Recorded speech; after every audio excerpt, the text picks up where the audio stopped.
साथियों नमस्कार, आप सभी का इस YouTube चैनल में स्वागत है। मित्रों, मैं इस वीडियो में चर्चा करूंगा, चूँकि आज कल जो है विवाह में जो नाड़ी दोष की जो समस्या होती है, नाड़ी दोष की वजह से कई बार क्या होता है, विवाह में या तो विवाह नहीं हो पाता, या कभी कभी नाड़ी दोष के कारण जीवन में कई प्रकार की स्थितियां उत्पन्न होती हैं और वो व्यक्ति ये नहीं जान पाता कि ये नाड़ी दोष है या उस नाड़ी दोष की वजह से इस प्रकार की स्थिति हो रही है। तो जब मिलान कराया जाता है विवाह के पहले, तो उसमें नाड़ी दोष को जो है जानना समझना नितांत आवश्यक होता है। तो मित्रों, चूँकि मेरा जो व्यक्तिगत जो अनुभव रहा है, और बिल्कुल भी जो है नाड़ी दोष का जो परिहार है, अर्थात नाड़ी दोष यदि है और उसके बाद जो है धर्म शास्त्र के अनुसार बताए गए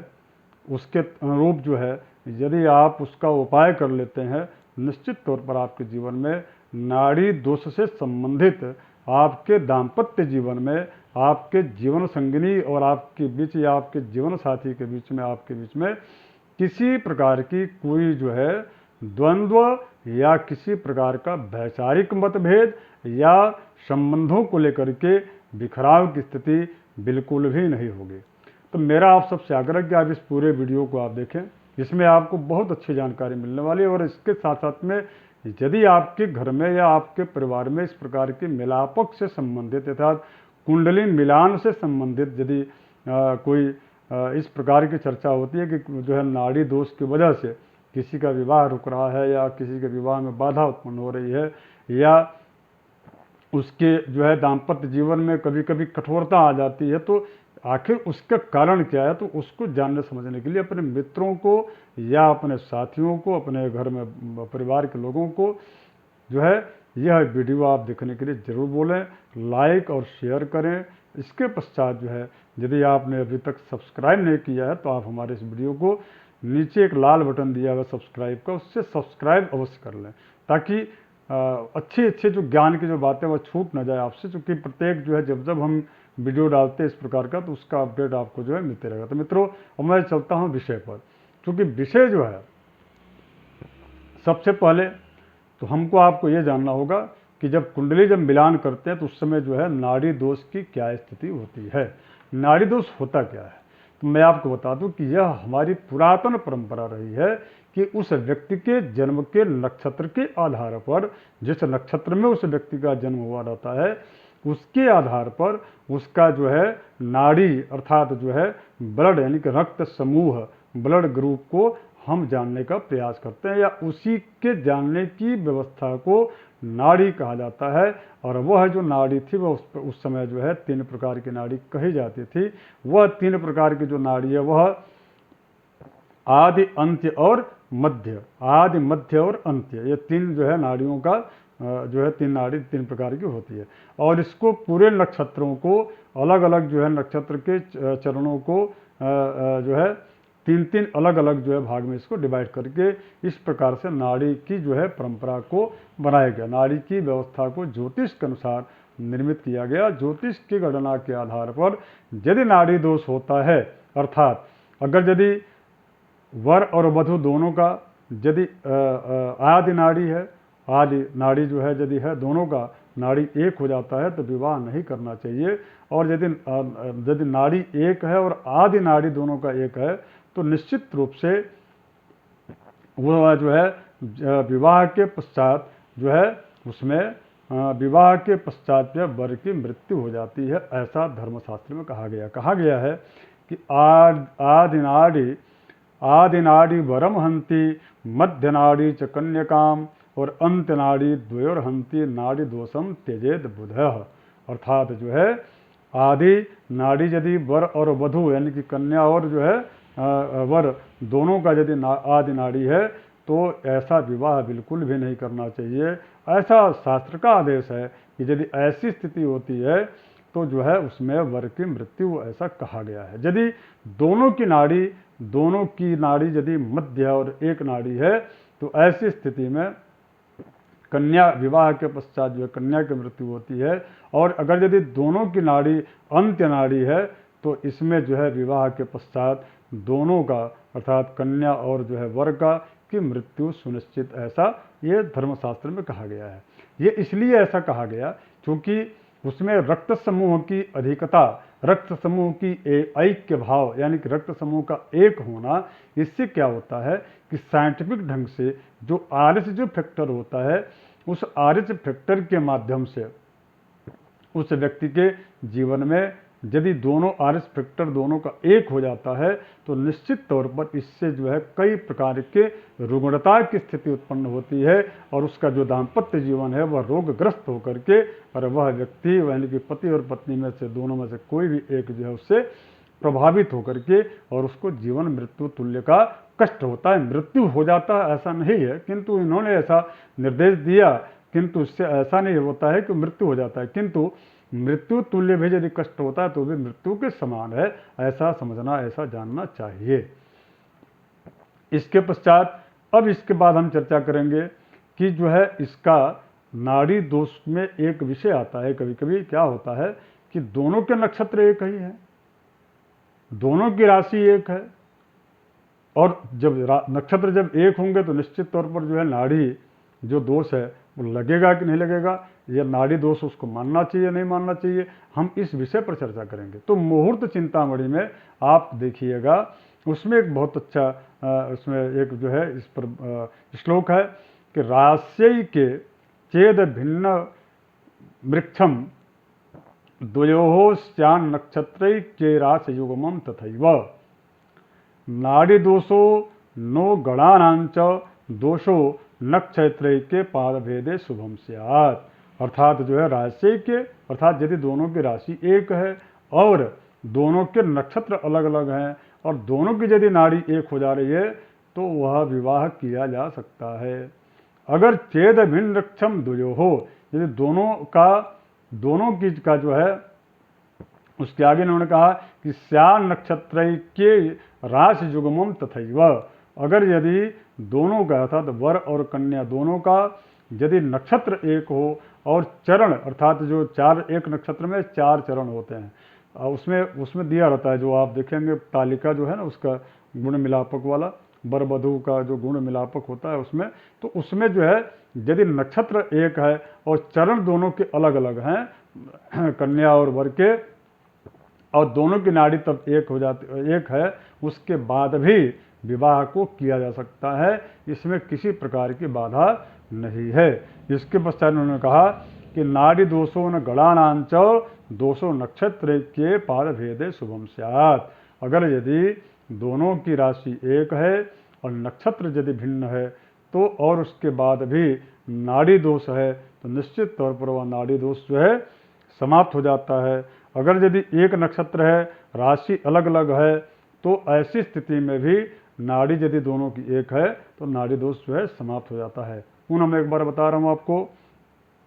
कि अगर यदि वर कन्या का एक नक्षत्र हो और चरण यदि भिन्न भिन्न हो तो चरण भिन्न होने की वजह से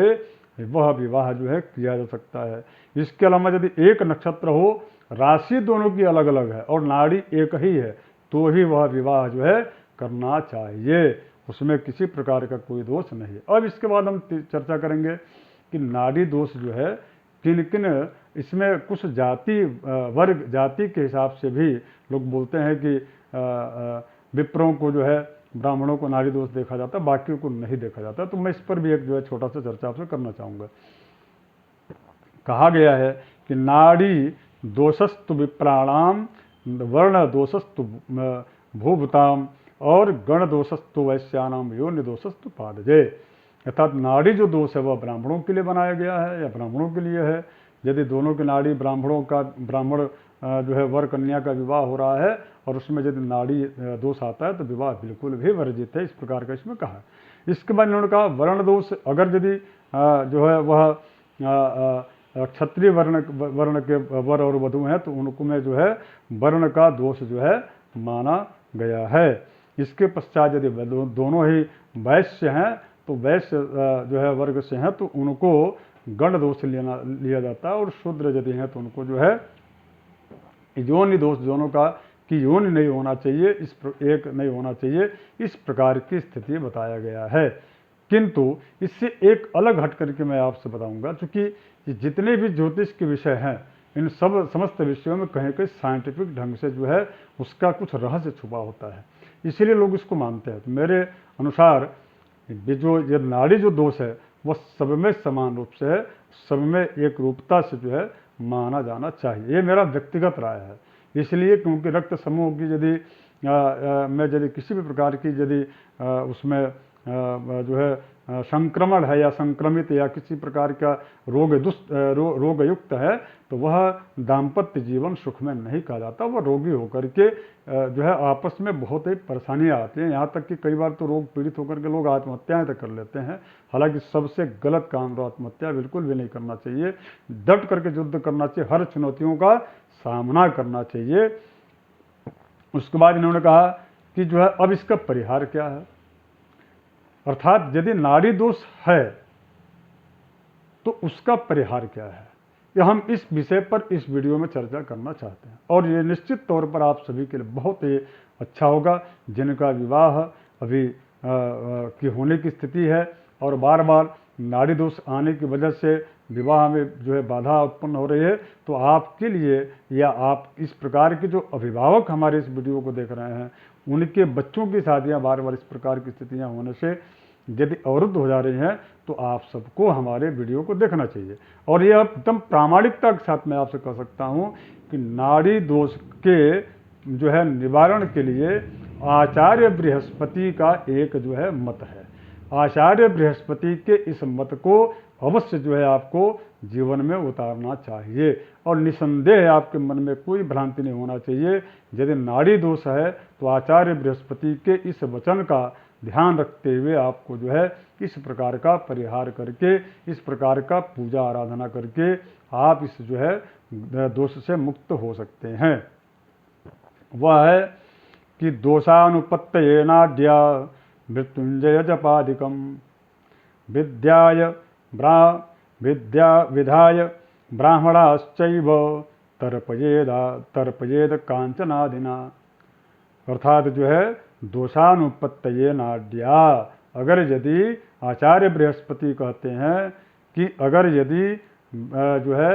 नाड़ी दोष आपके जो है वर वधू के बीच में आता है तो निश्चित तौर पर ऐसी स्थिति में वह मृत्युंजय महामृत्युंजय मंत्र के 1.25 लाख मंत्र का जप करके दशांश हवन पूर्णाहुति करके और उसके पश्चात जो है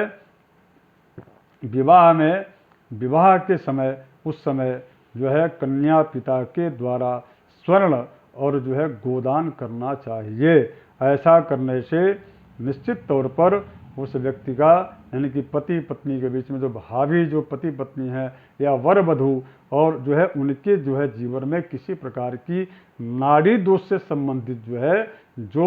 ऊपर जो बताया गया है कि आदि नाड़ी बरम हंती मध्य नाड़ी च कन्यकाम और अंत्य नाड़ी ध्वजोरहंती नाड़ी दोषम तेजेत बुधः। अर्थात जो बताया गया है कि नाड़ी दोष की वजह से कन्या और वर में किसी एक की मृत्यु या दोनों की मृत्यु की जो बात कही गई है उसका परिहार जो है आचार्य बृहस्पति के इस मत से हो जाता है। अर्थात दोषानुपत्तये नाड्याम मृत्युंजय जपादिकम और विधाय ब्राह्मणाश्चैव तर्पयेद कांचनादिना। अर्थात जो है कन्या पिता के द्वारा स्वर्ण और जो है गोदान करना चाहिए और उसके पश्चात जो है 1.25 लाख महामृत्युंजय मंत्र का जप करने के पश्चात जो है इस प्रकार के नाड़ी दोष से वह व्यक्ति जो है विमुक्त हो सकता है। मित्रों, आप सबको ये वीडियो कैसा लगा? और जब आपसे और नाड़ी दोष से संबंधित यदि कोई आपको चर्चा करनी है तो वीडियो के नीचे आप जो है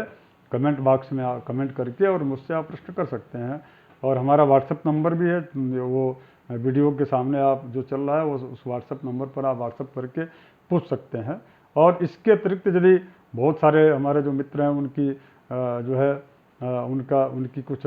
ऐसी शिकायतें रहती हैं कि मैं सबका जवाब नहीं दे पाता, तो मित्रों बात सही, स्वाभाविक है, यह मनुष्य स्वभाव है कि सबका जवाब तो देना संभव नहीं है, किंतु फिर भी मैं प्रयास करता हूँ, कोशिश करता हूँ और यदि नाड़ी दोष से संबंधित यदि इस वीडियो के नीचे आपके के कमेंट में यदि आपको कोई प्रश्न होता है तो उसका उत्तर देने का मैं अत्यधिक निश्चित रूप से प्रयास करूंगा। आप सबसे मेरा आग्रह है कि आप हमारे इस वीडियो को लाइक, शेयर और सब्सक्राइब जरूर करें मित्रों, क्योंकि इसलिए कि यह जो ज्ञान है, यह ज्ञान जो है जितना आप बांटेंगे उतना ही इसमें वृद्धि होती है। तो मेरा आप सबसे आग्रह है कि निश्चित रूप से आप जो है लाइक, शेयर, सब्सक्राइब अवश्य करें। नमस्कार, जय श्री राम।